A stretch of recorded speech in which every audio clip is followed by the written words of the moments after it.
J'ai mis sur l'écran l'affiche de l'exposition dont nous parlons. Nous reviendrons sur cette affiche tout à l'heure. J'ai préféré commencer par une citation de Pierre Bonnard, probablement un des peintres qui m'est le plus cher et que j'admire le plus, dans lequel il définit finalement l'art, la peinture, comme une sorte d'instrument d'analyse, de réflexion, de prise en charge de la chose la plus intime en chacun d'entre nous, ce que je crois Georges Poulet appelait, parlant de Amiel, ce murmure de vie mentale qui chez nous se poursuit jusqu'à l'article de la mort.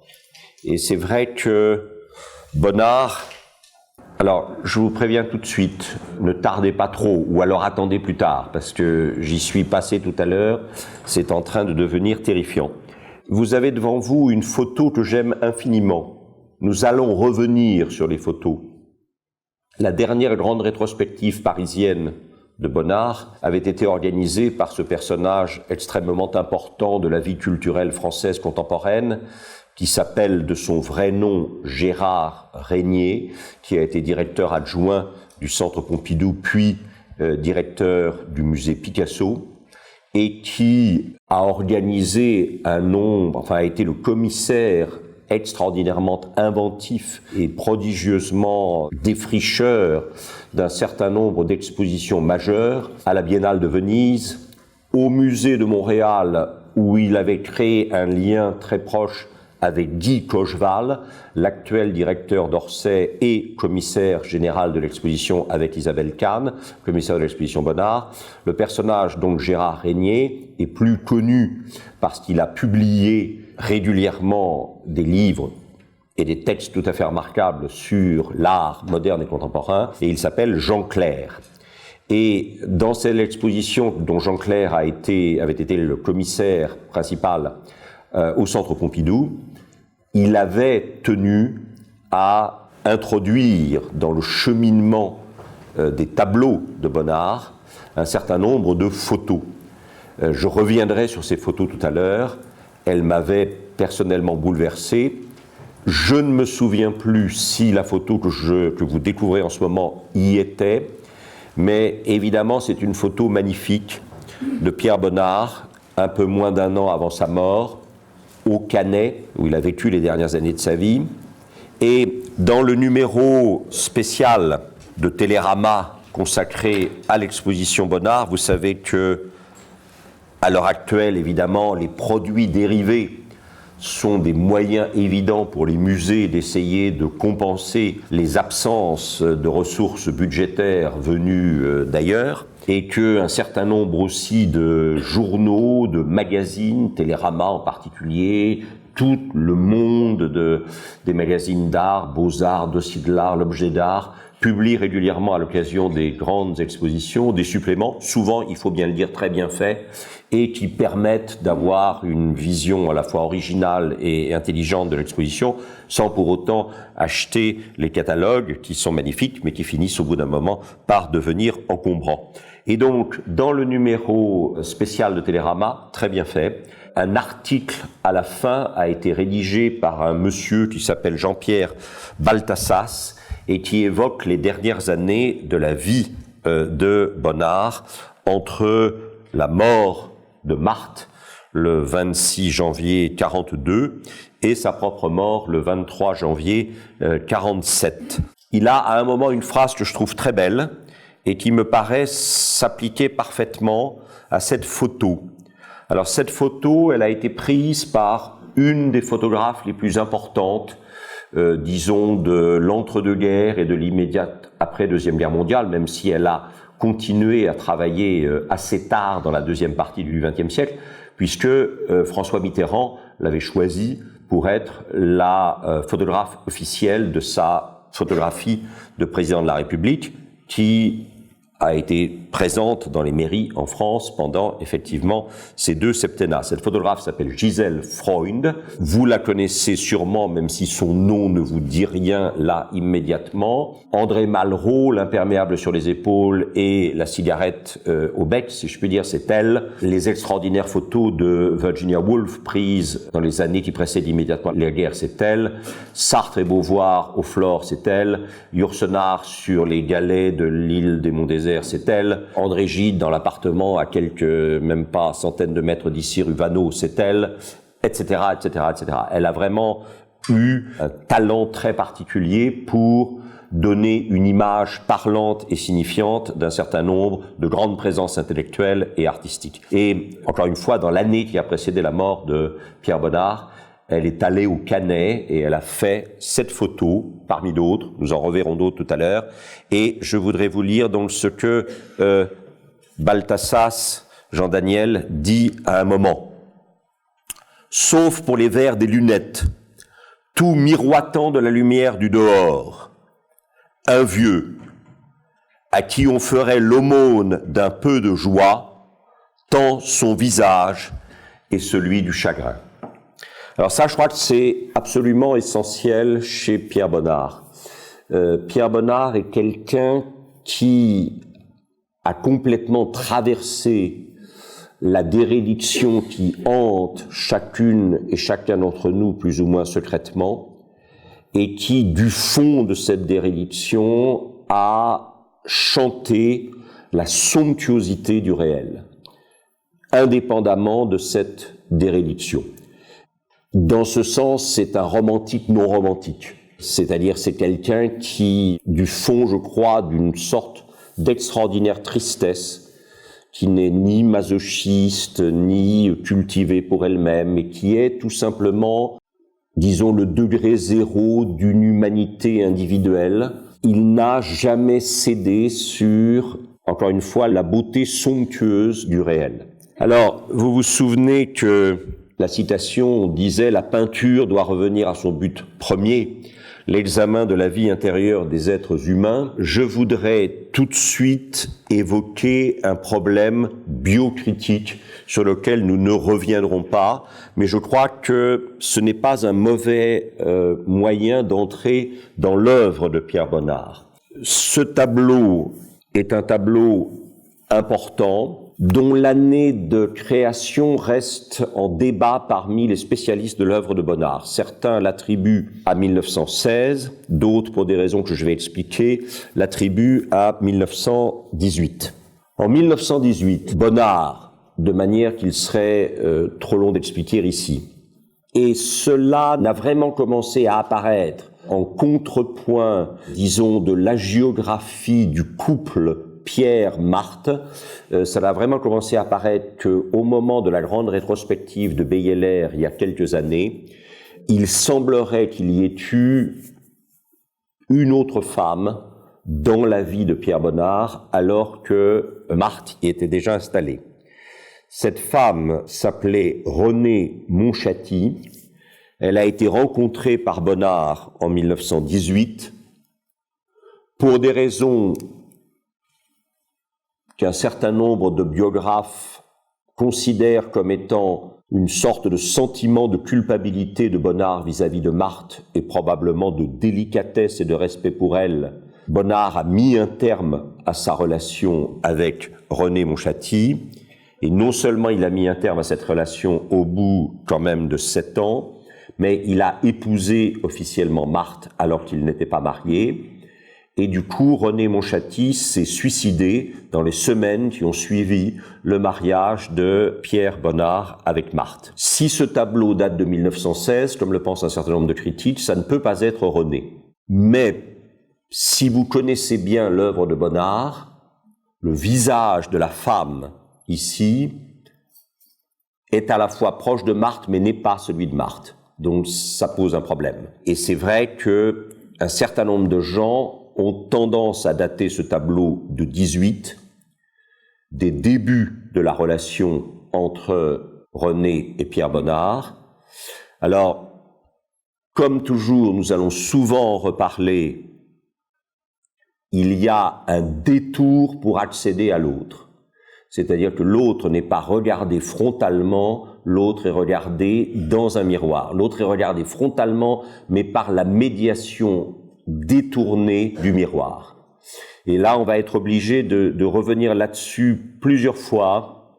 Bonnard, on verra que ça vient probablement de quelqu'un d'autre. Bonnard ne pense pas que l'immédiate proximité, je dirais une espèce d'intimité trop proche, que le face-à-face soit le meilleur moyen d'accéder à l'autre. Je pense qu'il y a chez Bonnard, alors on verra tout à l'heure, à montrer peut-être, sinon les zones d'ombre, peut-être la face obscure de cela, mais Bonnard est persuadé que une distance, une sorte d'aspect mystérieux de l'autre, est essentielle à l'intérieur de la relation amoureuse. Nous y reviendrons. Donc ici, Renée, si c'est elle, est représentée effectivement à la fois offerte, les seins nus, le visage rejeté en arrière, mais ce n'est pas un accès direct à elle. Si c'est elle, est représentée effectivement à la fois offerte, les seins nus, le visage rejeté en arrière, mais ce n'est pas un accès direct à elle, c'est un accès à son image, pas à elle directement. L'image étant probablement, chez Bonnard, un facteur d'érotisation plus forte que la seule présence, ce qui pour un peintre ne peut peut-être pas être surprenant. Et c'est là où vous verrez ensuite qu'évidemment le tableau est extrêmement complexe, puisque le nu de cette femme, qui n'est presque sûrement pas Marthe, et très probablement Renée, ce nu s'accompagne d'un deuxième nu, qui est déployé en tableau, peu romantique, comme la mienne par exemple, vous direz que ça ressemble à de la vache qui rit, vous savez qu'il se... l'infini, voilà. Peut-être pas le meilleur moment pour parler de ça, mais bon, voilà. Mais ça permettra de défaire un peu de l'émotion qui gagnait petit à petit.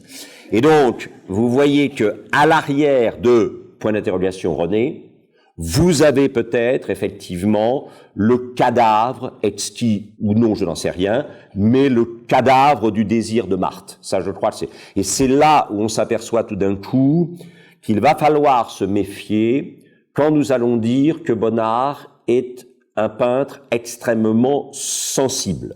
Bonnard n'est pas qu'un peintre sensible, ce qui lui permet de l'être. C'est-à-dire, c'est un peintre extraordinairement intelligent et qui ne remplacera jamais l'instance de l'intelligence par, effectivement, un trop-plein de sensibilité.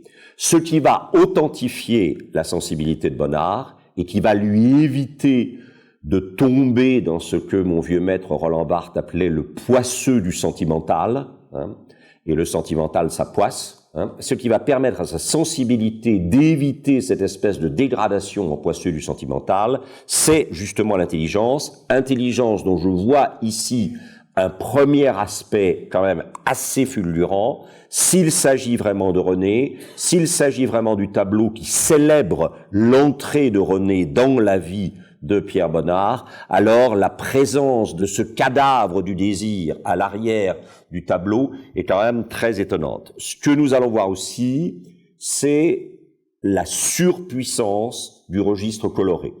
Surpuissance du registre coloré qui fait appel au sensible et qui devra donc être constamment tenu en respect et d'une certaine manière validé par l'instance de l'intelligence. On y reviendra tout à l'heure.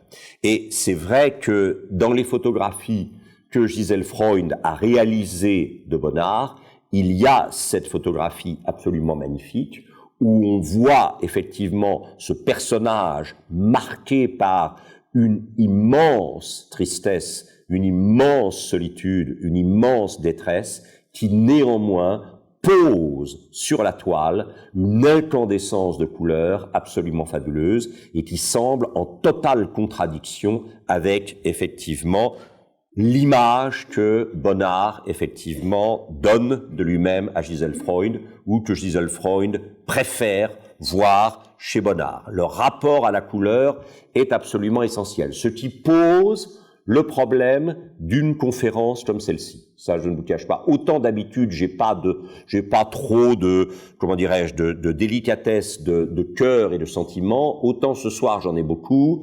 Parce que, supposer que dans un rare moment d'intelligence, je me sois dit, tiens, on pourrait peut-être commencer par quelque chose qui porterait sur Bonnard à Paris.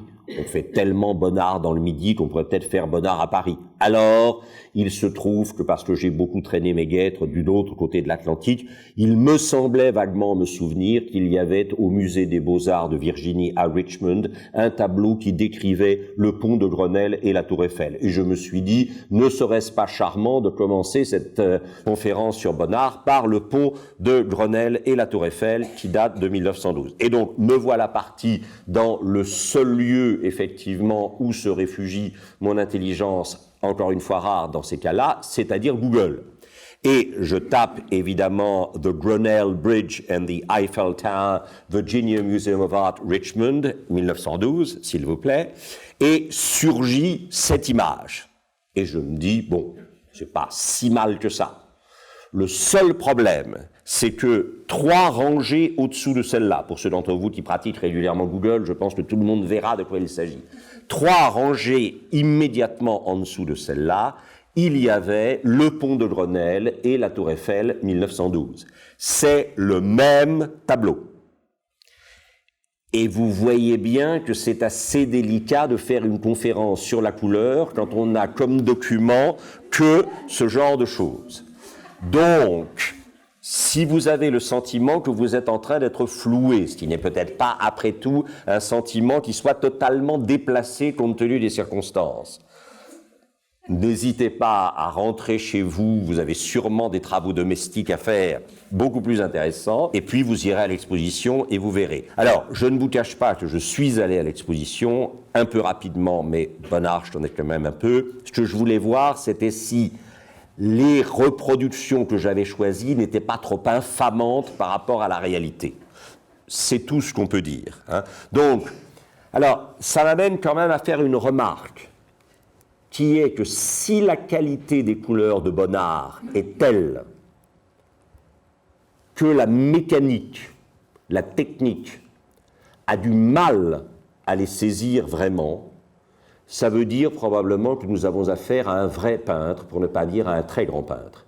C'est quelqu'un, évidemment, dont les qualités de couleur sont tellement extraordinaires et tellement à la fois éblouissantes et dévastatrices que la machine bégait devant la finesse, la spécificité de la couleur, ce qui fait inévitablement de Bonnard un peintre immensément précieux. Alors, maintenant que nous avons évoqué le problème de la couleur, qui restera constant, de temps en temps, je vous dirais, bon, ça, je ne suis pas très fier de ça, mais j'ai besoin au moins de...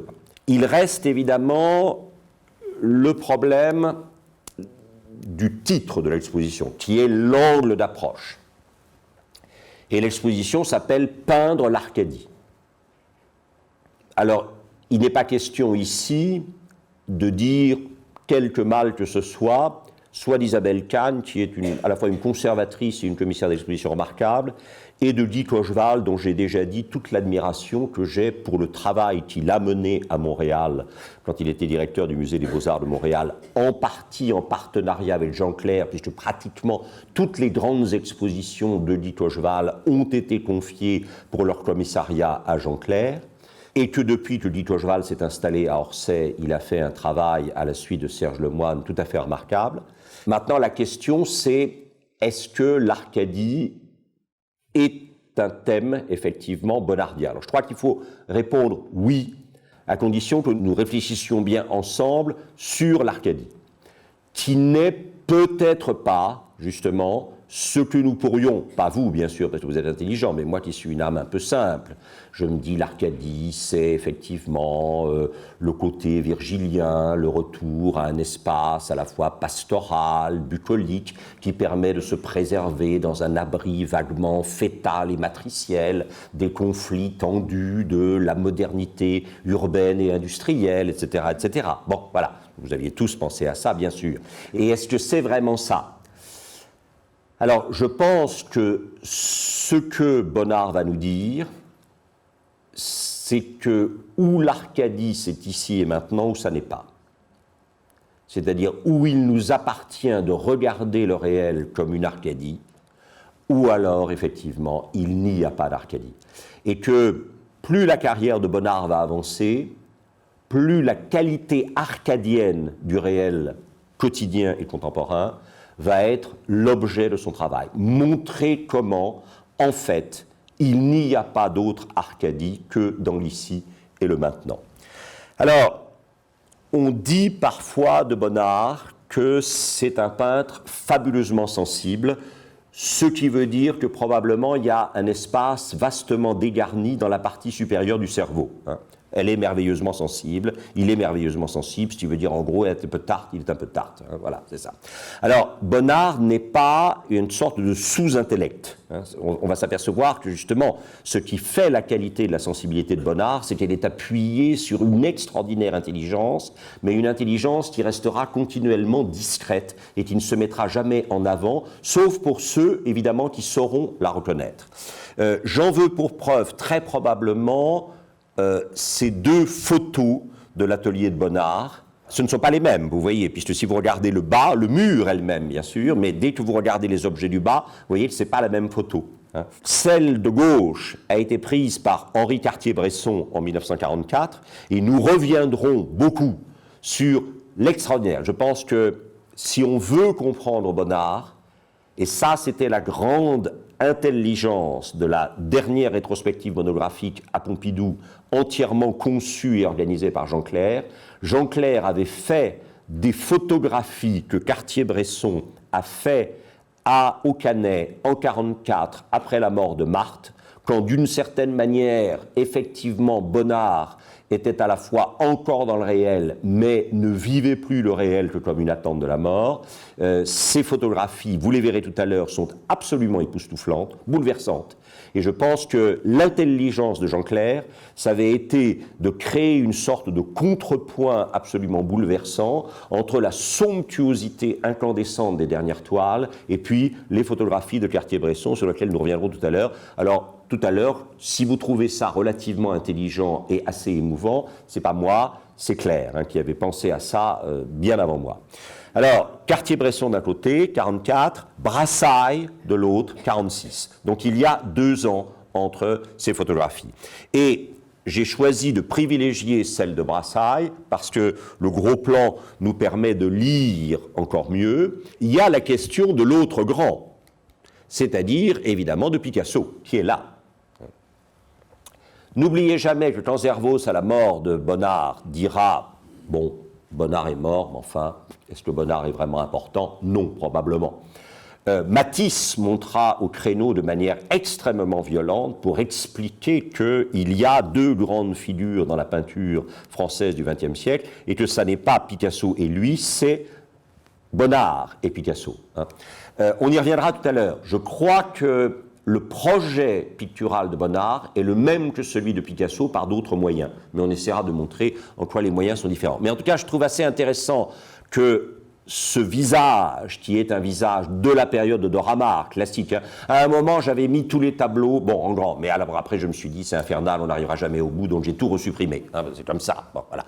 Alors donc, un Picasso, ici, dont, encore une fois, je me réserve le droit d'y revenir sur Picasso. Ici, la Rebelle de Vermeer. Et on va être amené à voir que finalement, probablement, Bonnard est quelqu'un, peut-être sous l'influence de Proust, qui a je n'en suis pas sûr, qui a beaucoup regardé Vermeer et qui est très vermeerien. On verra ça tout à l'heure. Ensuite, évidemment, une estampe japonaise, probablement d'Hiroshige, mais j'avoue que je n'ai pas retrouvé l'original. Effectivement, une vue du bassin au nymphéa avec les fameux effets de saule pleureur chez Monet. Ici, je n'arrive pas à retrouver si c'est un Jonquind ou un Monet du début de la carrière. Là, évidemment, 2 autocitations très nettement. Ici, le Gauguin, la vision après le sermon. Là, la baignade à Asnières de de Seurat, qui est à la National Gallery, ici évidemment de l'art antique, et un nu d'art antique qui pose évidemment le problème du nu, on y reviendra tout à l'heure, rehaussé évidemment par la présence d'un nu, cette fois original, de Renoir, pardon. C'est un cadeau de Renoir à Bonnard que Bonnard a toujours gardé. Donc, ce qu'il me paraît évident, c'est que les gens qui disent, ce qui est émouvant chez Bonnard, c'est qu'il peint avec son cœur, et ça c'est beau. Alors là, tout couche panier, maison dodo, patte en l'air, comme on dit, hein, parce que je crois que c'est un contresens complet sur le travail de Bonnard. Bonnard est un personnage extrêmement intelligent, extrêmement cultivé en peinture, et qui va, d'une certaine manière, dissimuler sous une apparente naïveté, sous une apparente immédiateté de sa technique, un savoir-faire d'une sophistication et d'une maîtrise absolue. Nous y reviendrons tout à l'heure. Alors, il y a chez Bonnard, on y reviendra, cette espèce de regard un peu exorbité. Il y a une sorte de... Bonnard n'est pas à lui-même son propre sens. C'est très nettement ce qu'il regarde qui est, pour Bonnard, le sens de son existence. D'où cette espèce de portrait vu de face, hein, qui est son premier autoportrait, ce qui est très émouvant. Autoportrait fait très jeune. Il a, à ce moment-là, il naît en 67, il a 22 ans. Et on voit bien, alors j'adore le petit pince-nez qu'il a jamais abandonné. C'est un personnage très élégant, Bonnard. Il y a une sorte d'élégance légèrement désuète qui est toujours là chez lui. C'est très, très remarquable. Avec évidemment tout de suite une affirmation à la fois de la fermeté du dessin. Hein, regardez par exemple le dessin extrêmement fin, là encore une fois, du pince-nez et de la place évidemment des verres sur les yeux, sur les globes oculaires, et puis en même temps une puissance très nette tout de suite de la couleur. Et alors le plus extraordinaire, c'est bien sûr celui-ci, mais c'est ça qu'il fait un an après, en 1890. Et où là, d'une certaine manière, nous avons tout l'univers de Bonnard. C'est-à-dire cette idée que la médiation de l'image est toujours le meilleur moyen pour accéder à l'autre. Et qu'on accède vraiment à l'autre, paradoxalement, que par la mise à distance que permet l'image, c'est-à-dire ici le miroir. Le miroir qui défait le narcissisme pour renvoyer finalement à l'altérité de soi-même. Au fond, le miroir consacre ici l'altérité du moi. Le miroir, vous le voyez, est à la fois bambou et décoratif. Il y a des motifs presque klimtiens, d'une certaine façon, qui entourent effectivement le miroir. Et alors, à l'intérieur de l'image, c'est fabuleux. C'est-à-dire que vous avez ces séries de cadrages géométriques, j'allais dire presque très violents. Le soupirail, là, enfin, voilà. Bon. Et puis, ce qui doit quand même être probablement la porte, qui se reflète effectivement. Et alors, évidemment, les deux portraits sont extraordinairement différents. Enfin, quand on voit qu'il y a un an d'intervalle entre les deux, c'est saisissant. Et je crois qu'ils sont tous les deux très représentatifs de Bonnard. Le regard est complètement fasciné, capté, obnubilé par le spectacle du monde, et en même temps, très probablement, l'accès à ce qu'il y a de plus bouleversant et à ce qu'il y a de plus intime, ne peut passer que par la médiation. On y reviendra tout à l'heure. N'oubliez jamais, parce qu'il a été question de la ruelle de Vermeer, n'oubliez jamais, là aussi je n'ai pas rapporté tout ça, mais bon, je suppose que vous connaissez tous ça. Dans la collection de la Reine, à Buckingham Palace, vous avez un extraordinaire concert à deux de Vermeer, où la jeune femme est vue debout devant le virginal de dos, et évidemment, juste au-dessus d'elle, il y a un miroir qui permet de voir son visage, c'est le seul moyen que vous avez de voir son visage, dans un reflet non photographique, mais qui est évidemment très puissant, et qui vous montre bien que le face-à-face, l'espèce d'interrogatoire dans le face-à-face n'est pas forcément le meilleur moyen d'accéder à l'altérité de l'autre. On aura l'occasion d'en reparler. Alors, pour justifier vaguement mon petit propos qu'après tout, peut-être, Bonnard n'est pas qu'un peintre sensible. C'est clair qu'ici, vous avez une réécriture du premier chapitre de la Genèse, puisque vous avez une femme qui est en train de vous tendre un fruit, et que par ce fruit tendu par la femme, vous allez accéder au paradis terrestre qui est derrière elle, plutôt que d'en être chassé suivant l'histoire. Et si par hasard vous n'étiez pas convaincu, le fait que les palmes, qui sont très dimanche des rameaux, on n'est pas loin de la date, donc les palmes très rameaux forment comme une sorte d'arc architectural de nature par lequel vous êtes en train de passer du monde réel au monde enchanté, à l'Arcadie. L'Arcadie qui donc n'est pas du tout un lieu purement naturel, c'est un lieu urbanisé parce qu'il ne peut plus y avoir d'Arcadie aujourd'hui sans ville.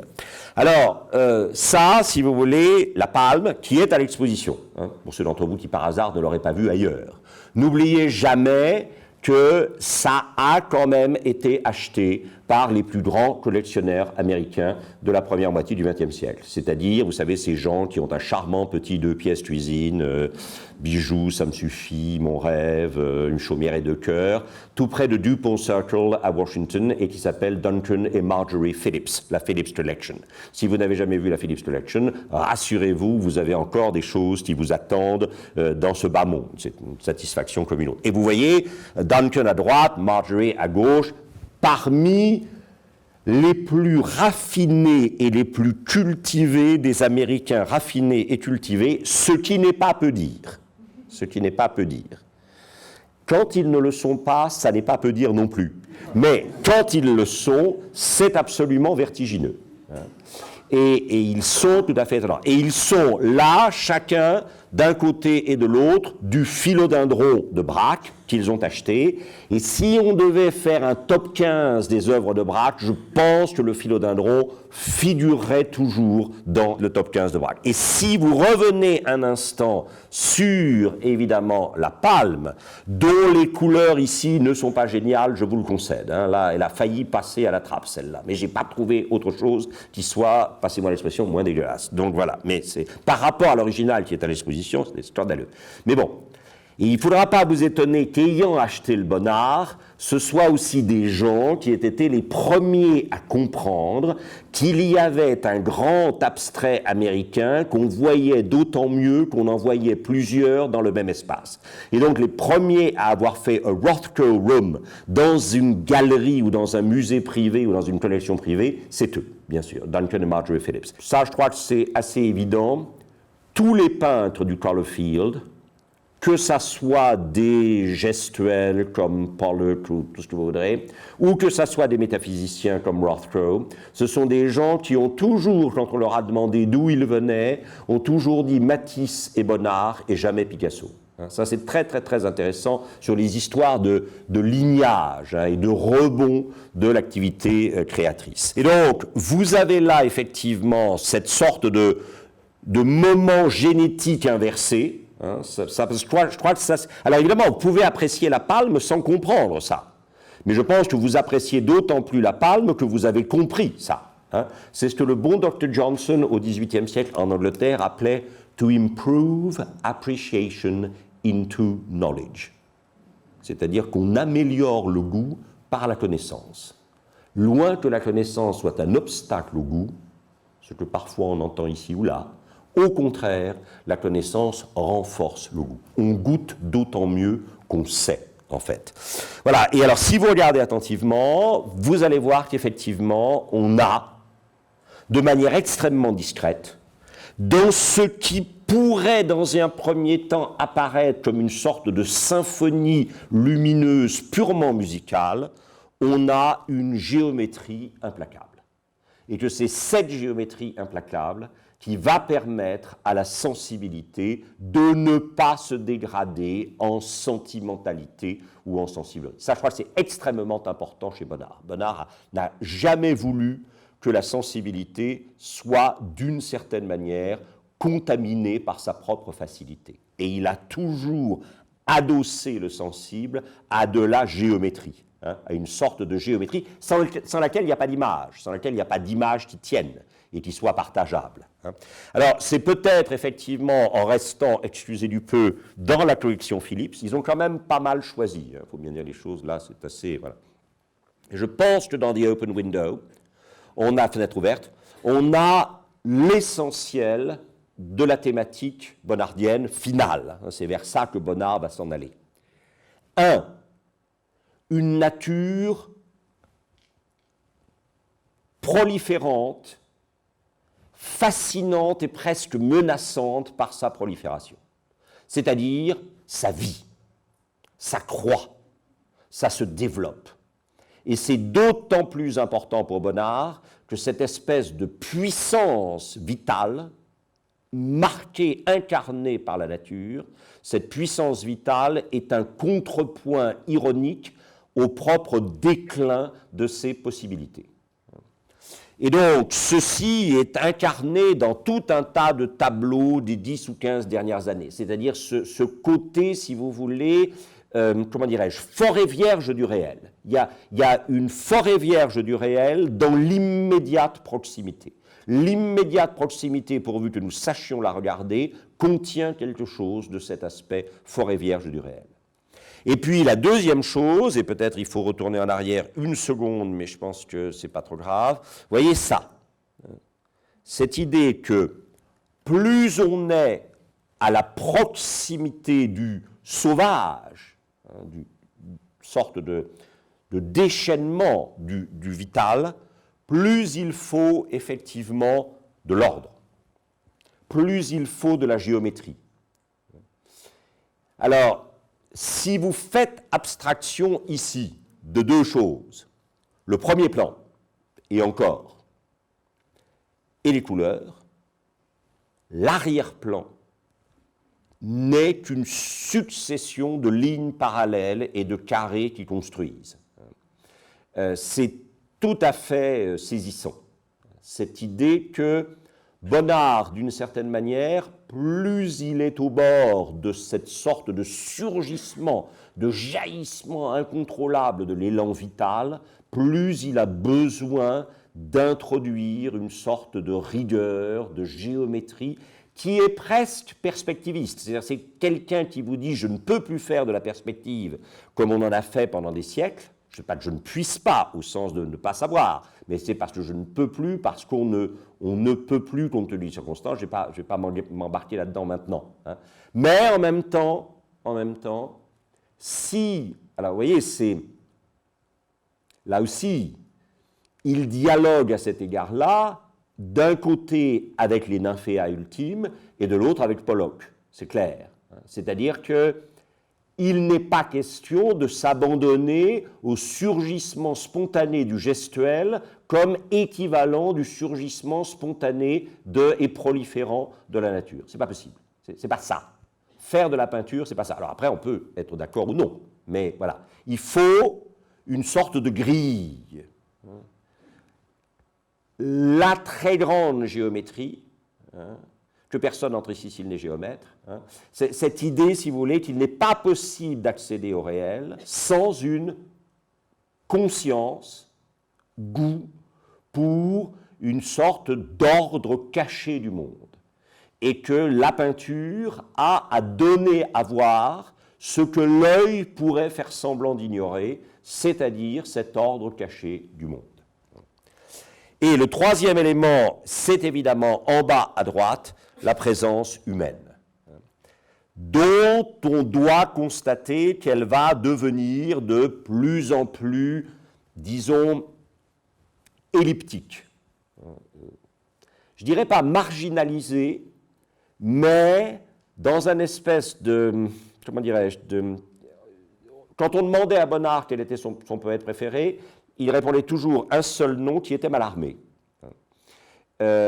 Et c'est vrai que si vous repensez au fameux entretien avec Jules Huret, Mallarmé dit à Jules Huret, nommer un objet, ce n'est pas du tout le problème, car c'est supprimer les trois quarts de la jouissance qui est de le deviner peu à peu. Il y a une sorte de dévoilement progressif de l'objet, et Bonnard va installer dans ses toiles ce dévoilement, ce voilement-dévoilement progressif de la présence humaine. Alors là, on est en 1903, il n'y a pas de dévoilement progressif, hein, bon, c'est clair. En même temps, vous sentez bien qu'à l'arrière, si vous vouliez de manière un peu sérieuse, théoriser ce que je viens de dire, vous voyez bien qu'à l'arrière, vous avez une division de l'arrière-plan entre d'un côté une représentation de végétation un peu naturaliste, et puis derrière elle, une sorte de géométrie essentielle qui se met en place. Je ne pense pas du tout que ce soit par hasard. Il y a des gens qui me disent « Ah, mais est-ce que vous croyez que Bonnard a pensé à tout ça ?» Non, mais c'est pour ça qu'il est Bonnard, c'est-à-dire qu'il l'a fait sans y penser, mais il l'a fait naturellement. C'est-à-dire chez lui, c'était cette idée qu'on ne peut pas livrer comme ça le corps humain dans sa puissance et dans sa vulnérabilité sans compenser cette épiphanie de puissance et de vulnérabilité par une sorte d'ordre. Sinon, alors, on ne sait pas vers quoi on va. Et évidemment, progressivement, on va avoir l'affirmation, en particulier dans les années 20, peut-être parce que Marthe s'affirme d'autant plus que René est là en contrepoint, pas si secret que ça, mais quand même. Vous avez à nouveau sur la veste rouge, sur le gilet rouge, vous avez cette espèce de scansion de la ligne, de scansion de la géométrie. Il ne laisse pas la couleur toute seule. Il adosse la couleur à un parallélisme et à des lignes. Et comme chez Vermeer très souvent, il ne met pas le personnage sujet du portrait en premier plan, il médiatise l'accès au personnage sujet du portrait par un certain nombre d'objets. Très souvent, dans les grands tableaux de Vermeer, vous avez entre vous et les personnages qui sont le sujet du tableau, vous avez parfois une table recouverte d'un tapis d'Orient, des chaises à tête de lion, volontairement affirmé un grand pavement noir et blanc qui lui aussi parle de perspective sans la nommer, etc. Alors, ça commence véritablement à se complexifier relativement tôt, car c'est très clair que Bonnard ne fonctionne pas par couches successives, mais que longtemps avant qu'il arrive à la fragmentation du corps dans l'image, il tente des choses. Ce que vous avez ici, qui est au musée de Winterthur, est magnifique. C'est l'effet de glace ou le tub de 1909. Et vous voyez qu'ici, évidemment, Bonnard sait bien qu'il y a inévitablement dans la fragmentation du corps aimé et dans la fragmentation de ce corps aimé à l'intérieur d'une mise en miroir, quelque chose qui est de l'ordre du fétichisme. Ça, c'est clair, il le sait parfaitement. Et donc, il va contrebalancer généralement le fétichisme par un certain nombre de stratégies que nous verrons dans quelques minutes. Mais là, vous voyez, c'est très complexe. Ce que vous avez en bas, évidemment, c'est l'étagère au-dessus du lavabo qui est devant, au-dessus du tub qui est devant le miroir. Vous avez évidemment ensuite le miroir et vous avez le personnage qui lui-même, effectivement, apparaît. Alors, est-ce que ce sont des cadrages photographiques ? Est-ce que ce sont des cadrages japonisants? Mais c'est clair que Bonnard, ici, joue avec la notion de cadrage de manière très très forte pour, d'une certaine manière, déstabiliser le regard. Alors ça, on va en reparler tout à l'heure systématiquement, mais ça, c'est le lien avec Picasso. C'est-à-dire que, pas du tout de la même manière que Picasso, mais avec le même but que Picasso, il s'agit de traquer la paresse de l'œil et d'obliger l'œil à se soumettre à une surprise et à un effarement avant d'être rassuré par la reconnaissance. Si l'œil reconnaît tout de suite, l'œil n'a pas vraiment vu. L'œil n'a pas vraiment regardé. Il faut que l'œil ne puisse pas, dans un premier temps, reconnaître tout de suite pour voir vraiment. Et ce travail d'adaptation de l'œil que Picasso fera de manière systématique, Bonnard le fait aussi de manière évidente. Et vous voyez bien qu'on arrive à quelque chose qui est quand même très complexe. Un miroir dont vous ne voyez qu'une partie, qui apparaît totalement de guingois, des espaces plans qui sont en fait verticalisés, une sorte de, à l'intérieur du miroir, des objets de premier plan qui paraissent légèrement en déséquilibre, remontés vers le haut, comme dans une perspective primitive, mal maîtrisée, mais tout ça, évidemment, n'a qu'un but, c'est de forcer l'œil à travailler, c'est-à-dire à ne pas entrer immédiatement dans la reconnaissance. Et alors là, c'est vertigineux, parce que ce que vous cherchez est là. Vous voyez ? La seule chose que vous vouliez vraiment voir, c'est ce qui est là. Et là, à nouveau, je pense que Bonnard montre bien qu'il est parfaitement conscient du fait du risque fétichisant de cette complexification du cadrage et de cette fragmentation du corps désiré, puisque, effectivement, le visage a disparu. Donc, il y a fétichisation quand un attribut du corps ou un élément du corps devient plus important que le visage et fixe le désir érotique sans référence au visage, bien sûr. Et alors, au premier plan, c'est absolument... Alors, celle-ci n'est pas mauvaise au point de vue reproduction. Et vous sentez qu'il y a une sorte de suavité, de douceur absolument extraordinaire qui vous entraîne vers le basset, le chien, le compagnon, le fidèle compagnon de... Et puis vous débouchez finalement sur la suggestion de Marthe à travers la mise en miroir, le redoublement de l'obstacle. Non seulement vous avez l'obstacle de ce côté-ci du miroir, mais vous avez l'obstacle à l'intérieur du miroir qui renvoie évidemment l'obscur objet du désir très très loin. Dans un excellent, je m'excuse pour ceux d'entre vous qui auraient vu ça en séminaire avec moi, mais il y a un tableau de Titien qui représente Éléonore Gonzague, où elle est représentée avec simplement deux attributs, une horloge, le temps des horloges bergsoniens dans Matière et Mémoire. Il est évident que le leader doit absolument maîtriser le temps des horloges. Le leader ne peut pas être dans le retard, mais en même temps, elle a, à côté de l'horloge, un chien. Le leader ne peut pas non plus être sans cette durée propre à l'essence de l'émotion. Ce que Bergson appelle effectivement la durée intérieure, toujours dans Matière et Mémoire. Et par contre, ce qui est absolument extraordinaire, c'est que dans l'agencement du tableau du Titien, vous avez effectivement le chien, emblème de la fidélité, comme ici.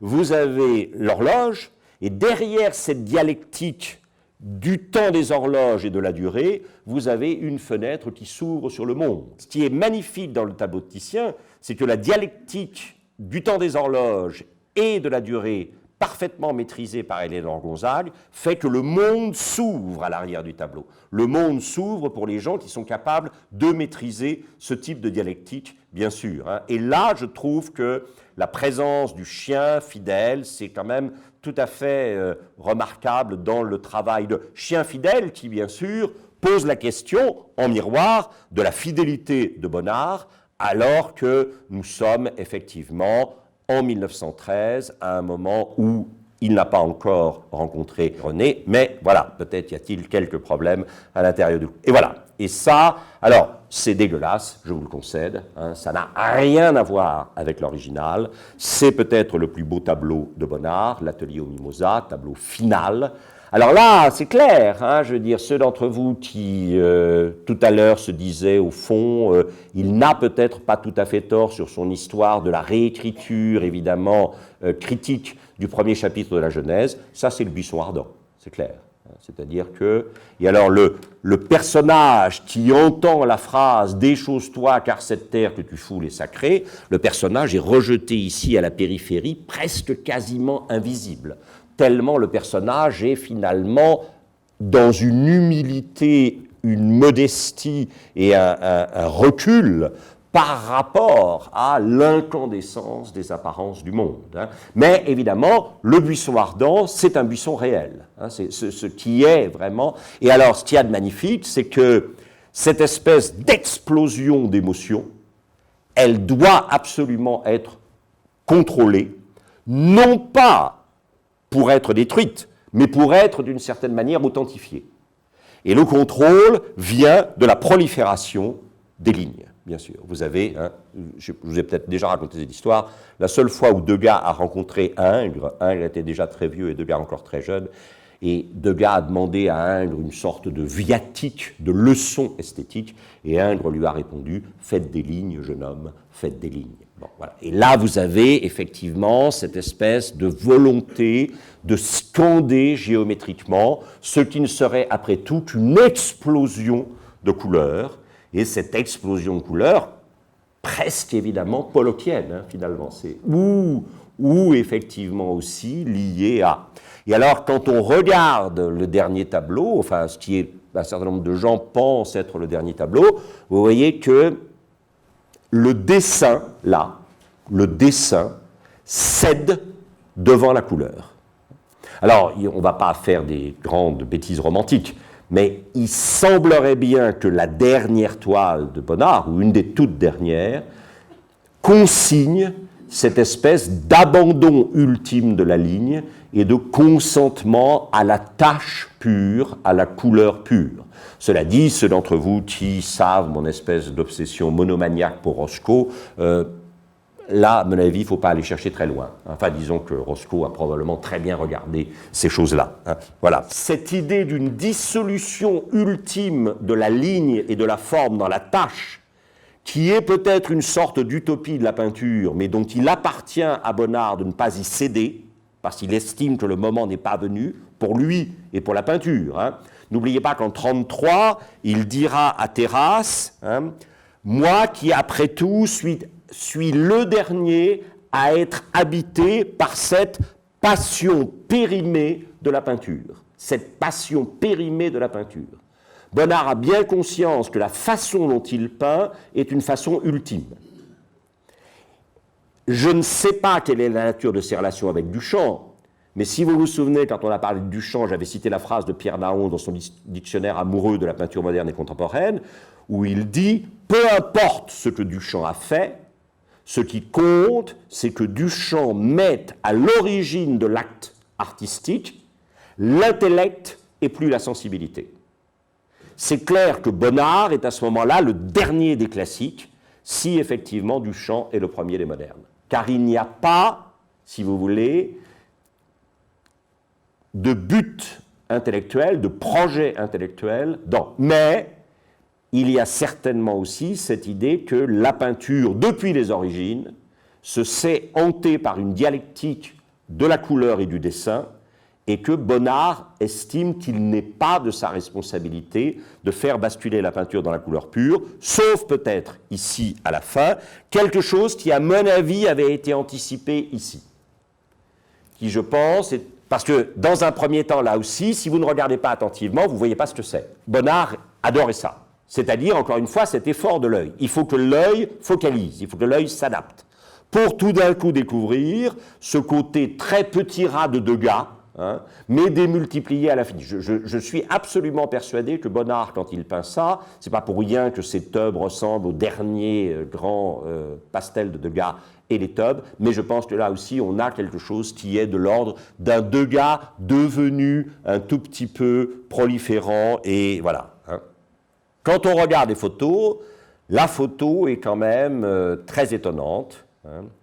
Comme dans le premier autoportrait qu'on a vu tout à l'heure, la qualité d'intensité et de fixité du regard, mais l'extrême élégance et l'extrême raffinement du pince-nez, qui sont effectivement, chez un rapin de l'Académie Julian, un peu surprenants. Et puis cette première œuvre, pour autant qu'il y ait une première œuvre, mais que je trouve personnellement totalement, si on dit, enfin s'il y a une partie de la critique un peu romantique, dit que chez un grand artiste, tout est toujours dans la première œuvre, alors c'est clair que les jonquilles, là, c'est comme le mimosa de la fin, et que la rigidité linéaire du vase, c'est évidemment ça. Là, il y a quelque chose, c'est clair. Alors, je ne suis pas obligé de croire ça. Bon. Mais voilà. Alors, le grand charme de l'exposition, c'est de vous remontrer des choses ou de vous montrer des choses qu'on n'avait jamais vues. Ça, par exemple, on n'avait jamais vu. Un des plus beaux paravents qu'ait fait Bonnard, ce moment où, vous le savez, Bonnard est appelé le Nabi très japonard, et où à la fois dans, évidemment, le choix d'un certain nombre d'objets, d'éléments de création, comme le paravent, et évidemment thématique, et dans la facture, il va être effectivement sous une influence japonisante. Mais n'oubliez pas non plus que c'est un homme qui est capable d'exoticiser le quotidien. Encore une fois, je crois que ça deviendra son obsession. C'est quand même un des premiers grands affichistes, ce qui implique nécessairement une très grande maîtrise du dessin. Son France-Champagne, ici, date de 1891. Et évidemment, pour ceux d'entre vous qui savent ça, ce n'est pas une nouveauté, mais j'avoue que tout le monde ne sait pas, moi j'avais oublié un tout petit peu ça.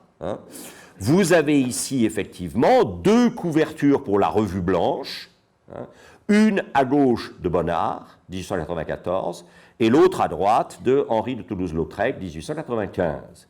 Et Toulouse-Lautrec n'est venu à l'affiche et à la couverture que sous l'influence de Bonnard, hein, ce qui n'est déjà pas mal, parce que quand même, bon, voilà. Et donc, on va avoir un Bonnard qui va jouer à fond la carte de support exotique domestiqué. C'est-à-dire, le paravent japonais va être emprunté comme forme pour raconter une histoire locale. Et ça, je crois que c'est absolument capital, hein. Cet exotisme du quotidien et du contemporain, c'est-à-dire l'utilisation d'une forme qui va permettre de surprendre en obligeant à regarder quelque chose qui, s'il n'était pas présenté sous cette forme, ne serait pas regardé parce qu'il est l'essence du familier, hein. Les fiacres dans la partie supérieure, la frise des fiacres qui viennent au bois accompagner les bonnes d'enfants et les enfants. On ne peut pas être plus proustien que ça, si vous voulez. Ça pourrait être effectivement aux Champs-Élysées, hein. Et puis alors, cette manière, effectivement, de ces grands blancs, ces grands vides, hein, l'audace, là, elle est dans le vide, effectivement, d'une certaine façon, hein. Et puis, cette espèce de côté très, très, très pictural, hein, de robes qui n'aspirent absolument pas à être des imitations de tissus, mais qui sont des conventions de représentation, hein. Et puis, alors évidemment, au premier plan, ces extraordinaires cercles parfaits, hein, qui semblent s'en aller vers le spectateur et qui sont eux-mêmes ponctués et fragmentés par les articulations du paravent. Paravent qu'on retrouvera ici, bien sûr, hein, dans ces figures et poses de femmes juxtaposées. C'est évidemment un aspect très important de l'exotisation du quotidien qui apparaît pour Bonnard, soit dans les chiens que vous voyez ici, évidemment, sont une œuvre de la fin du XIXe siècle, et puis qui sera repris plus tard d'une manière assez étonnante dans les deux chats sur la rambarde, hein, qui est un souvenir des deux chiens dans la rue déserte, mais où on retrouve, parce que c'est beaucoup plus tardif, c'est en 1914, on retrouve des éléments de thématique bonnardienne, beaucoup plus. J'adore les chiens. Hein, je trouve si j'avais, voilà, ça, si j'avais pu acheter ça, j'aurais acheté ça. Mais bon. Et ça, c'est vraiment, vous voyez, la relégation de la présence humaine en bas à gauche, à peine perceptible, la présence d'une sorte de débordement envahissant de la végétation dans la partie supérieure à droite, et la nécessité à la fois de mettre la nature dans un vase pour en faire des fleurs domestiques, et puis les grandes barres parallèles de la rambarde qui apportent effectivement l'instance du dessin dans quelque chose qui par ailleurs pourrait être trop abandonné à. Cela dit, le sublime c'est ça. Et là on voit bien que Bonnard, à nouveau, que ça soit le paravent ou le kakemono, le grand rouleau vertical japonais, il s'agit d'emprunter une manière un médium qui est d'ailleurs pour réapprendre ou réobliger à regarder le plus élémentaire, le plus quotidien, le plus humblement commun, hein. L'enfant est superbe, je vous ai volontairement grossi le vêtement pour que vous retrouviez cette espèce de détermination pictorialiste et non réalisante, bien sûr, hein. Et il a continué, effectivement, dans toute cette période, que ce soit le peignoir, que ce soit la blouse à carreaux, que ce soit effectivement à nouveau le jeune homme, on a là véritablement quelque chose qui consiste à changer le format pour obliger le regard à se fixer. Ça, c'est très important. Bonnard ne cessera pas d'obliger le regard à travailler en changeant le format ou d'autres éléments dont on parlera tout à l'heure. Et voilà, effectivement, maintenant, la petite blanchisseuse, qui pour moi est une des choses que j'adore chez Bonnard, avec ce panier un peu improbable et énorme qu'elle porte, hein, et cette petite silhouette à la fois déterminée et fragile, et puis derrière, alors, cette espèce de grande construction de carrés rouges et noirs qui, à nouveau, structure, effectivement, l'ensemble du visuel. Alors, il y a eu, évidemment, chez Bonnard, une Arcadie urbaine, hein, les deux grands panneaux décoratifs. Alors, l'exposition est très, très bien faite sur le décoratif, donc je ne vais pas m'attarder là-dessus maintenant. Les deux grands panneaux décoratifs, effectivement, l'un de la place de Clichy en 1912, 1912 et l'autre du bar du Petit Poucet en 1928. Les gens ont attendu pendant 16 ans l'autre panneau décoratif. Hein, donc voilà. Mais j'aime beaucoup, évidemment, 1912, la place Clichy, dont on voit bien d'ailleurs que, ne serait-ce que parce que le nom évidemment du bar n'est visible qu'à l'envers, ce qui veut dire qu'on est à l'intérieur du bar et qu'on se protège d'une certaine manière du tohu-bohu, du chaos de la ville. Mais quand vous regardez évidemment le Café du Petit Poucet, qui est 16 ans plus tard, et où là, le bonardisme est nettement plus en place, en particulier par l'extraordinaire qualité des couleurs. Elle n'est pas trop mauvaise, celle-là, elle n'est pas parfaite, mais elle n'est pas trop mauvaise. Avec visiblement l'apparition des deux grandes couleurs vibrantes qui vont devenir... Et ça, vous voyez, c'est là où on s'aperçoit que c'est un très grand peintre, c'est que la machine n'arrive pas à rendre compte de la vibration spécifique de la couleur. La couleur de Bonnard est une couleur, en particulier dans ses deux couleurs favorites, hein, qui sont le violet, le mauve et l'orange. Hein. Ce sont vraiment ces deux grandes couleurs. Hein. Ces deux grandes couleurs vibrantes, la reproduction généralement ne rend pas compte de cette vibration. Et vous sentez bien qu'ici, par rapport à la place Clichy, qui était un tout petit peu journalistique et descriptif, hein, ici, l'irruption massive de l'émotion à travers l'orange et le violet va amener au retour en force de tout ce qui est la structuration géométrique. Dès qu'il lâche la bride sur le coup de la couleur et de l'intensité émotionnelle de la couleur, de l'autre main, il reprend une sorte de fermeté de construction, sans lequel, pour lui, l'équilibre de l'image ne serait pas trouvé. Alors Arcadie, peut-être, effectivement, cette partie de croquet, hein, sorte d'Arcadie bourgeoise, dont au premier plan, on aurait effectivement les grands jeux familiaux qui animent les réunions familiales, et à l'arrière, on aurait, dans une sorte de bosquet plus ou moins hellénique, une danse un tout petit peu, hein, qui serait peut-être bachique, ou en tout cas qui rassemblerait ensemble des ménades qui tourneraient là. Ça, c'est vraiment un des moments probablement dans la partie de croquet. Alors, ça n'empêche pas les aspects décoratifs. Hein. Si vous regardez la façon dont le côté, effectivement, probablement pied de poule du vêtement ici, commence presque à quitter le vêtement et à déborder le vêtement sur le paysage. C'est très intéressant, ça. Mais bon, voilà, ça, moi, j'aime beaucoup ça. Je ne suis pas absolument sûr, je sais ce que je préfère chez Bonnard, mais ça, c'est très beau. Et par contre, ça, je trouve ça moins intéressant, mais on ne peut pas faire l'économie de la date. Ça, c'est 1916.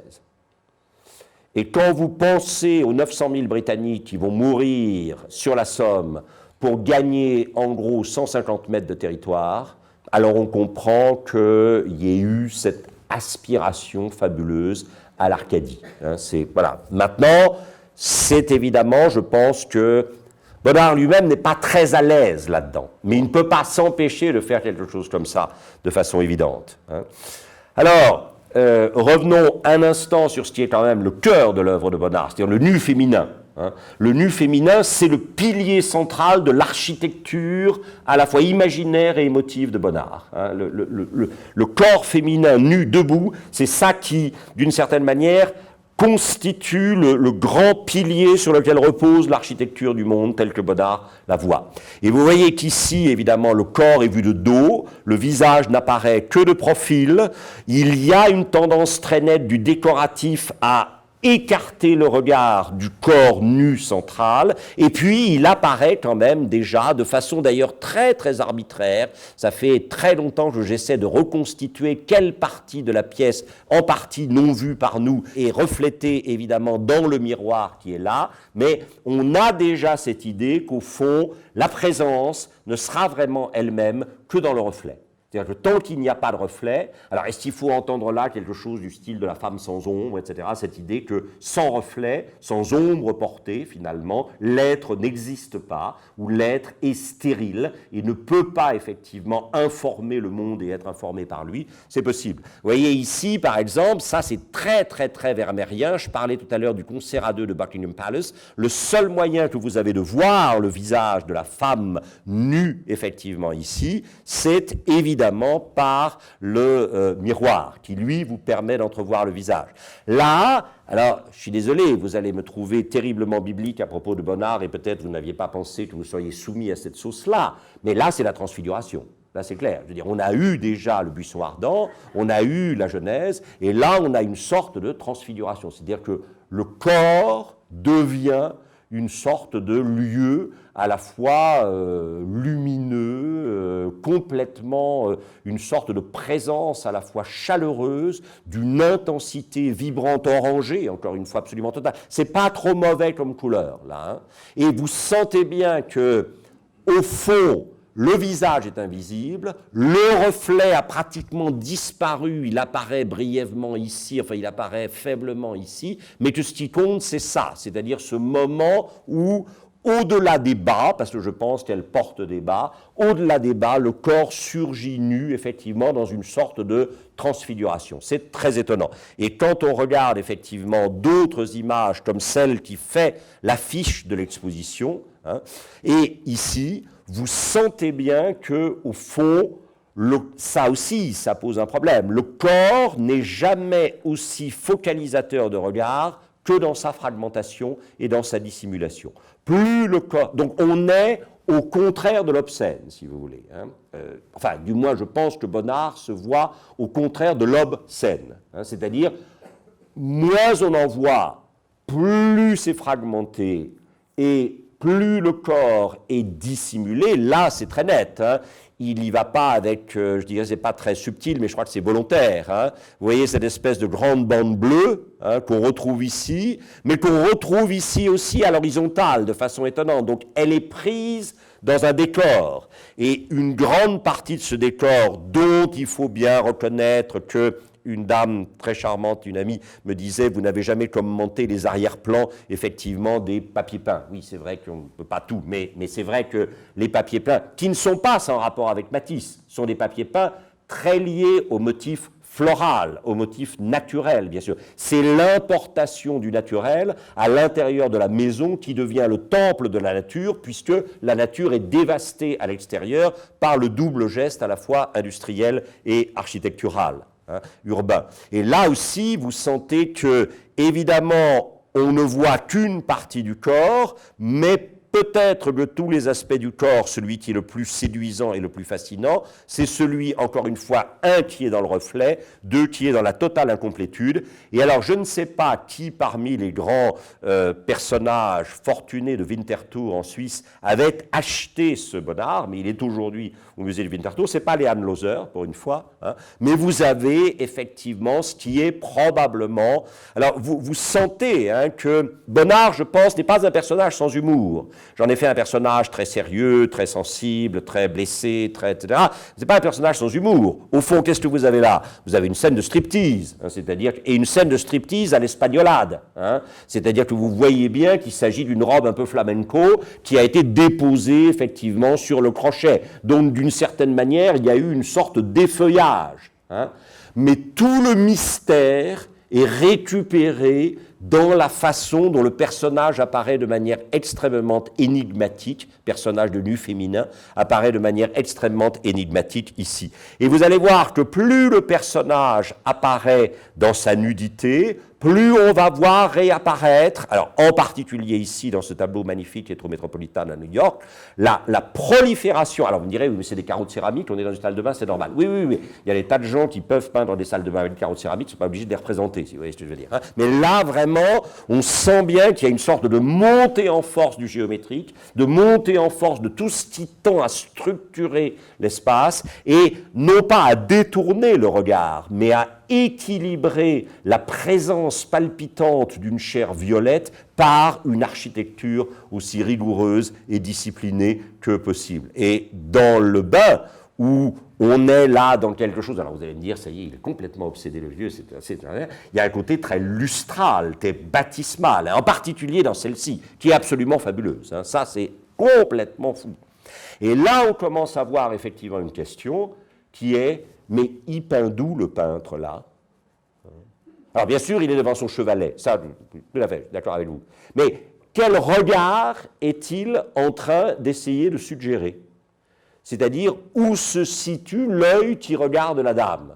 L'œil, là, il plane là-haut, comme disait l'autre, hein. C'est clair. Sinon, il n'y a pas de possibilité. Cette espèce d'angle de vue qui est vertigineux et qui est un angle en plongée, hein, mais en plongée suspendue. Pas étonnant qu'il y ait eu, d'une certaine manière, tout à l'heure, Seurat avec la baignade à Asnières. Si vous regardez, évidemment, les carreaux sur lesquels est posée la baignoire, il y a un aspect très, je ne dirais pas pointilliste, parce que je ne veux pas me brouiller avec Serge Lemoine, mais un aspect très néo-impressionniste qui est évidemment évident. Alors, bon, je crois qu'on peut avancer un tout petit peu plus vite maintenant, c'est-à-dire montrer vraiment ici comment tout ce qui est de l'ordre de la courbure, la chaise, les épaules, la tête, le compotier dans lequel sont posés les fruits, la table elle-même, tout ça est contredit par ce système de lignes droites parallèles qui apparaît sur la nappe et qui fait quand même tout le charme du tableau. Là aussi, il y a une vraie question. Où il est le peintre? Où il est l'œil qui est censé regarder ce tableau? Il ne peut être qu'en train de voler en hauteur dans un angle d'à peu près quoi? Je ne sais pas quoi, moi, je ne suis pas très mathématicien, mais c'est visiblement un angle plongeant et très oblique par rapport à... Et ça, je crois que c'est l'aspect Picasso de Bonnard. Bonnard vous oblige à dire « je ne regarde pas comme je regarde normalement ». Et donc, ça n'est qu'en obligeant mon œil à se défamiliariser de l'acte de voir que je vais pouvoir récupérer l'essence de l'acte de voir, hein. Et c'est très curieux, c'est cette espèce de monotonie géniale dont parlait Bachelard, hein, qui lui vient de Proust et repensant à la monotonie des phrases de Vinteuil, j'expliquais à Albertine que les grands littérateurs n'ont jamais fait qu'une seule œuvre. Là, on est vraiment dans pratiquement une seule œuvre, hein. C'est-à-dire qu'on a effectivement cette espèce de marquage, ce damier extrêmement structuré et qui vient continuellement contrebalancer l'émotion de la présence, hein, c'est clair. Bon. Même si cette présence est volontairement déplacée de manière inattendue dans l'espace. Et puis vous avez ça, qui est tout simplement prodigieux. Là, on est dans un des sommets de l'œuvre de Bonnard. En plus, le tout devant une image, hein, parce qu'il y a probablement à la fois un tableau posé sur la table de façon très étonnante et un arrière. Alors là, on est vraiment dans un labyrinthe d'images, hein. On ne sait plus quel est le réel qui fait du reste du tableau des images ou quelles sont les images qui font du reste du tableau du réel, hein, ou une sorte de... Voilà. Et c'est complètement prodigieux. Et là, je ne sais pas très bien où on est, hein, parce qu'en plus, évidemment, cette sorte d'encadrement ici, hein, confirme la nature tableau. Là, effectivement, le tableau s'avance masqué en désignant son masque du doigt, hein, c'est-à-dire le tableau vous dit « je suis complètement encadré d'un côté ». Donc ne croyez surtout pas, ceci n'est pas une pipe, hein, ceci n'est pas du réel, c'est un tableau, c'est clair. Et l'angle de vue est complètement fou, hein. C'est un peu moins fou ici, ça c'est clair, mais on commence à voir apparaître de manière extrêmement importante le système des objets. Là, je trouve qu'on retrouve admirablement cette espèce de nature proliférante, non pas inquiétante, mais proliférante, donc signe de vie, signe de capacité à survivre et à durer, hein, accompagné effectivement par la présence humaine, comme toujours, qui est médiatrice entre l'ordre un peu vide de la maison et la prolifération terrible du dehors. L'homme est toujours suspendu entre une prolifération terrible de la nature et effectivement la présence un peu vide de l'ordre domestique. Et on retrouve ici la même chose, ce que je trouve le plus intéressant étant la présence de cette figure probablement enfantine qui est complètement coupée en deux, qui nous renvoie à des choses qu'on a vues dans les scènes de nu tout à l'heure et qui nous montre bien que constamment Bonnard nous oblige à trouver la présence humaine en la dissimulant, hein, ça c'est clair. Voilà. Alors ça c'est étonnant, je suis allé en partie à l'exposition pour ça, parce que j'avais celui-là sur le dos, et je me disais, est-ce qu'il n'est pas complètement infidèle? Parce que vous voyez bien que le jeu des couleurs fait que la présence humaine est presque ectoplasmique, hein, elle n'a presque plus de solidité et de volume, hein. Et ça je pense que c'est les endroits, ce sont ces fameuses aventures du nerf optique, hein, dont parle Bonnard dans ses notes, et que Jean Clair avait utilisé pour le catalogue. Bon, vous connaissez ma fascination pour la représentation représentation de la geste industrielle, eh bien oui, Bonnard a fait une mine de charbon, à la surprise générale. Je l'ai retrouvée, elle est à la Neue Galerie à Munich. Il l'a faite entre 1918 et 1920, probablement pas par hasard. Et c'est une mine de charbon extrêmement bonnardienne. Il n'y a pratiquement pas de noir, si vous voyez ce que je veux dire. Donc, sauf peut-être un peu ici sur la droite. Alors là, on est évidemment dans un des plus beaux tableaux de toute sa carrière, la fameuse terrasse à Vernon, qui est à l'exposition, bien sûr, elle ne peut pas ne pas y être. Et vous avez là des choses très étonnantes. La terrasse, c'est l'endroit finalement où cette prolifération époustouflante de la nature est la moins contredite par la maison. Et donc vous avez la maison et son ordre qui sont déplacés vers la gauche, on entend vaguement dans l'œil une suggestion de, et puis vous avez les deux personnages, mais vous voyez que les deux personnages sont rattrapés d'une certaine manière, presque enveloppés dans une nature qui ne cesse de gagner sur l'ordre domestique. Et juste un détail en passant, je ne sais pas si vous vous en souvenez, mais une des premières personnes à avoir repéré un jeune monsieur qui s'appelait effectivement Klossowski de Rolla, plus connu en peinture sous le nom de Balthus, est effectivement Bonnard. Or, je suis persuadé que la jeune fille qui est là, vous reverrez vos souvenirs de Balthus, en particulier les scènes surréalistes de Paris dans les années 20, vous verrez que c'est un personnage complètement balthusien. Voilà, alors maintenant on entre dans quelque chose que je trouve magnifique, qui sont là, vous voyez évidemment la réalité extérieure est une réalité urbaine et non proliférante, elle est tenue en respect et à distance de manière très nette par les encadrements rectangulaires de la fenêtre, à peine nuancés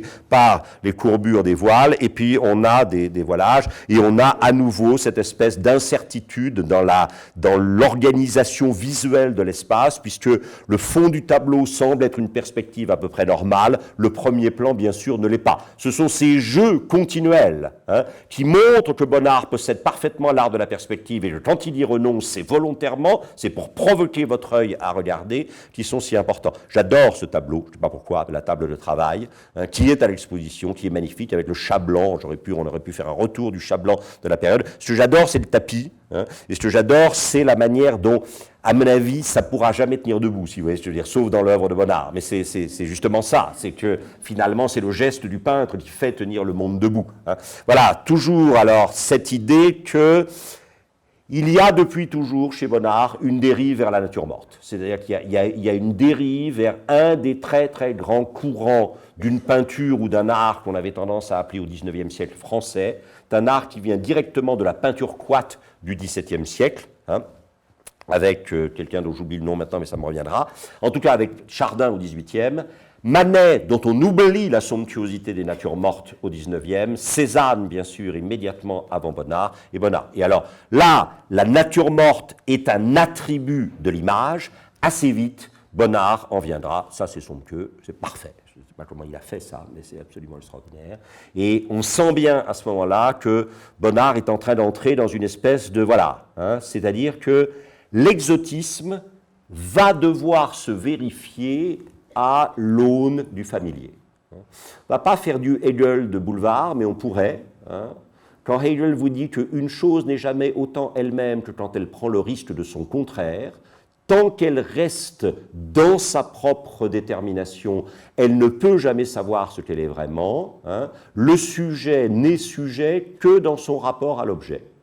Et d'une certaine façon, l'exotisme n'est exotique, c'est-à-dire l'exotisme ne suscite une déstabilisation du regard que s'il s'installe dans l'extrêmement familier. L'extrêmement familier vérifie la nature intraitable de l'exotisme. Et là, on est véritablement dans le très familier. Alors après, ça va être souvent chez lui une manière de combiner des matériaux nouveaux. C'est-à-dire qu'il va quitter progressivement l'huile vers la fin, utiliser des matériaux plus légers, la gouache, l'aquarelle, le crayon, et on va avoir l'impression de quelque chose qui va s'alléger considérablement, et qui tiendra quand même dans cette légèreté. Alors évidemment, là on revient à la fameuse nappe rouge et aux grands carreaux qui sont absolument superbes. Là, malheureusement, j'ai revérifié à l'exposition ce matin, il manque un peu d'intensité dans les jaunes et dans les oranges. Ensuite, évidemment, toute cette série qui ont souvent été achetées, il faut bien le dire, par des collectionneurs, souvent suisses, peut-être parce que les Hanlöser ont diffusé énormément. Ça, c'est très beau. Et alors, on sent bien une sorte de volonté d'écarter tout ce qui n'est pas l'extrêmement simple, l'extrêmement familier, la mission étant de retrouver le sens de la surprise qui devrait nous habiter devant même l'extrêmement simple, l'extrêmement familier. Somptueuse nature morte, toute proche de la fin, avec des cadrages là aussi absolument extraordinaires. Les choses sont coupées de manière apparemment artificielle et étonnante. Regardez ça, c'est somptueux. Ce déploiement de cette immense zone blanche qui est ensuite mordu d'une certaine manière par des rouges très irréguliers à la périphérie et de manière losangesque, et puis cette sorte de groupe là de présence, et puis ça qui est peut-être ce que je préfère, hein, qui est vraiment un des sommets, je crois, de l'œuvre de Bonnard. Avec, là aussi, on sent bien qu'il y a quand même une volonté au moment où on est dans cette espèce de palpitation. Là, je pense que même dans la reproduction, on sent un peu la palpitation. Je n'ai pas le temps de montrer ça, mais il faudrait redonner ici les natures mortes au raisin de Chardin pour voir à quel point ici c'est un hommage à Chardin, d'évidence. C'est une volonté de dire que peut-être la France n'a pas eu d'autres peintres avant lui, de l'exotisme absolu, du familier total, que finalement Chardin. Et alors c'est là où on a, à la fin, ces choses extraordinaires, cette sorte d'enchantement somptueux du monde, accompagné d'une espèce de déréliction, d'un tragique absolu. Les autoportraits consignent de façon terrifiante une sorte de solitude, de fragilité, d'impossibilité presque à voir, hein, une sorte de côté presque Oedipe aux yeux crevés. Hein, c'est comme si, à force d'avoir voulu savoir la vérité, il en était ressorti les yeux crevés. Et alors, ce sont ces œuvres que je trouve Henri Cartier-Bresson a magnifiquement accompagnées.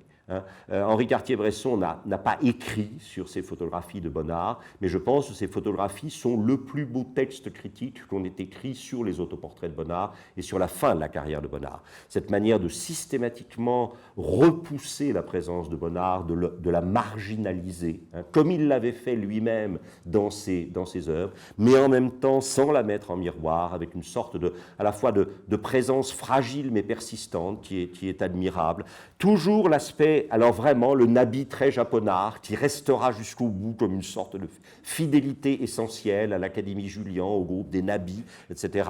Avec d'un côté, un côté presque François Cheng, si vous voulez, bon, et puis de l'autre, effectivement, le kimono étonnant. Et tout ça, toujours ponctué d'une extraordinaire qualité de lecture par la photographie de Cartier-Bresson. Ça, c'est bouleversant, hein, ce côté combat avec. Hein. Au fond, toute la vie de Bonnard aura été un combat pour rendre compte de ce qui pour lui était l'ordre caché du monde, et cet ordre caché du monde qu'on pouvait perdre effectivement sous l'impression de prolifération, qui n'était pas non plus réductible à une géométrie trop désincarnée, mais qui n'existait que par la rencontre entre ce désir d'ordre et finalement cette transgression constante de l'ordre. Et vous voyez, là, c'est vraiment, on a un sentiment.